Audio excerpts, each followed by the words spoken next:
Les gens pensent que les relations ne sont qu'une question d'amour. Non, une relation est une énorme quantité de gestion. Si vous ne la gérez pas, elle mourra. La plupart des histoires d'amour sont comme ça, ce n'est de la joie que les premiers jours, après ça, que de l'anxiété. Certaines, un désastre complet, d'accord? Je voudrais vous donner une clé avec laquelle vous pouvez adoucir vos émotions vous-même sans l'aide de personne. Est-ce que ça vous intéresse?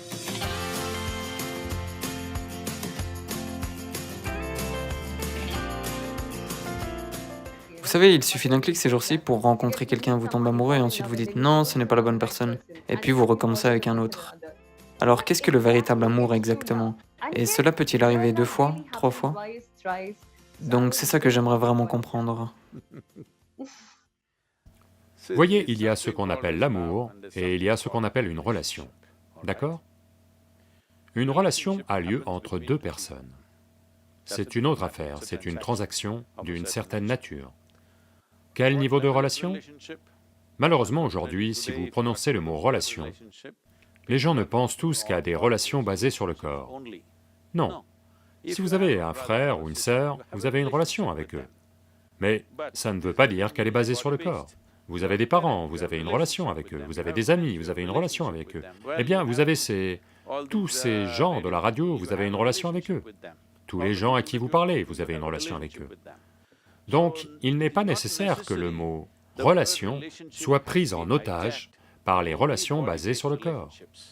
Mais malheureusement, c'est comme ça qu'il est utilisé à cette génération. Il n'était pas utilisé comme ça quand nous étions jeunes. Mais aujourd'hui, si vous dites relation, les gens pensent que vous avez une relation avec quelqu'un. Donc, une relation est une autre affaire, parce que ça implique 2 ou 3 ou 10 personnes. En ce moment, vous tous ici avez un certain type de relation. Ceci est un groupe de personnes ayant une relation. Une famille est un groupe de personnes ayant une relation, d'accord? Donc, cela est une question de transaction. Les transactions peuvent bien se passer, mal se passer, vous savez? Toute transaction, aussi bien cultivée soit-elle, parfois elle se passe mal, parfois elle se passe merveilleusement bien, parce que dans les transactions, 2 personnes ou 10 personnes sont impliquées. Même si la transaction n'est qu'entre 2 personnes, le reste du monde participe d'une manière ou d'une autre à cette transaction. Bien souvent, les relations humaines sont détruites non pas à cause des 2 personnes, mais à cause de la 3e ou 4e personne ailleurs, qui va y faire autre chose, d'accord? Donc, ces choses arrivent. Mais maintenant, tant qu'on parle d'amour, séparons l'amour de la relation. L'amour est ce qui a lieu en vous. La relation est quelque chose que vous faites dans le monde. Ce que vous faites dans le monde est toujours soumis à diverses forces. Toute transaction que l'on fait dans le monde est soumise à diverses réalités.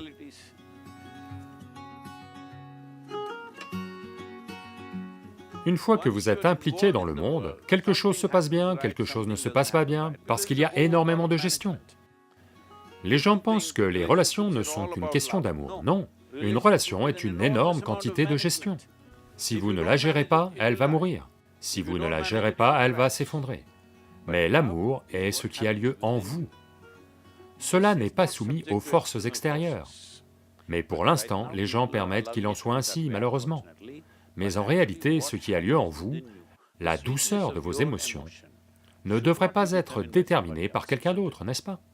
Ce qui se passe en vous doit être déterminé par vous. Ce qui se passe dans le monde, vous ne pouvez pas tout déterminer. Vous avez un certain rôle, mais il y a tellement de gens qui jouent un rôle. Ou s'il y a 2 personnes, l'autre personne joue aussi un rôle à 50%. Alors comment ils vont le prendre, ce qui va se passer, les situations, diverses choses sont là. Mais ce qui a lieu en vous doit avoir lieu comme vous le voulez. Donc, ce que vous appelez amour est quelque chose qui a lieu en vous. Mais malheureusement, les gens vous ont dit, il y a de l'amour dans l'air. Ça veut dire que c'est un air pollué, ça doit être à Delhi. Même Delhi a de l'air pur ces jours-ci, d'après ce qu'on m'a dit, même si je n'y suis pas allé depuis un certain temps. Donc, ce n'est pas dans l'air, c'est quelque chose qui a lieu en vous. Vos émotions ont pris une forme douce, pour quelque raison que ce soit. Donc maintenant, vous utilisez un stimulus externe, vous utilisez l'autre personne comme une clé. pour rendre vos émotions douces. Je voudrais vous donner une clé avec laquelle vous puissiez adoucir vos émotions vous-même sans l'aide de personne. Est-ce que ça vous intéresse? Pour que vous mainteniez vos émotions toujours douces et que la clé soit entre vos mains. Une fois que vous donnez la clé à quelqu'un d'autre, il n'y aura que de l'anxiété. Que va-t-il se passer? Que va-t-il se passer? Que va-t-il se passer? La plupart des histoires d'amour sont comme ça. Ce n'est de la joie que les premiers jours, après ça, que de l'anxiété. Certaines, un désastre complet, d'accord? Ça dépend de la dose de bon sens qu'ils ont. Mais, essentiellement, ce qui a lieu en vous doit être déterminé par vous. Ce qui a lieu autour de vous dans le monde n'est jamais déterminé à 100% par vous, que ce soit bien compris. Vous ne pouvez jamais déterminer ce qui a lieu autour de vous entièrement vous-même. Même si ce ne sont que deux personnes, vous ne pouvez pas le déterminer. Parce que l'autre va faire ses propres trucs. Si quelqu'un a la clé pour ça, pas vous. Parfois, il va l'ouvrir, parfois il va le verrouiller et jeter la clé. Alors vous dites, l'amour est catastrophique. L'amour n'est pas catastrophique, les relations peuvent toujours devenir catastrophiques malheureusement.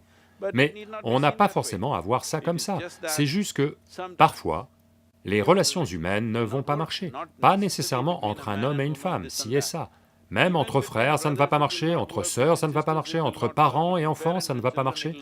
Entre amis, ça ne va pas marcher, n'est-ce pas vrai? De très nombreuses façons, ça ne marche pas. Mais maintenant, quand vous avez cette idée irréaliste que quelqu'un d'autre doit créer des émotions douces en vous, alors vous allez à coup sûr torturer cette personne. À coup sûr, cette personne ne sera plus là demain matin. Donc, ceci doit être compris. L'amour est votre prérogative. Vous devez être aimant. Quelle importance? Qui est là, qui n'est pas là, qu'importe. Le fait que vos émotions soient douces est vital pour l'épanouissement de l'individu que vous êtes.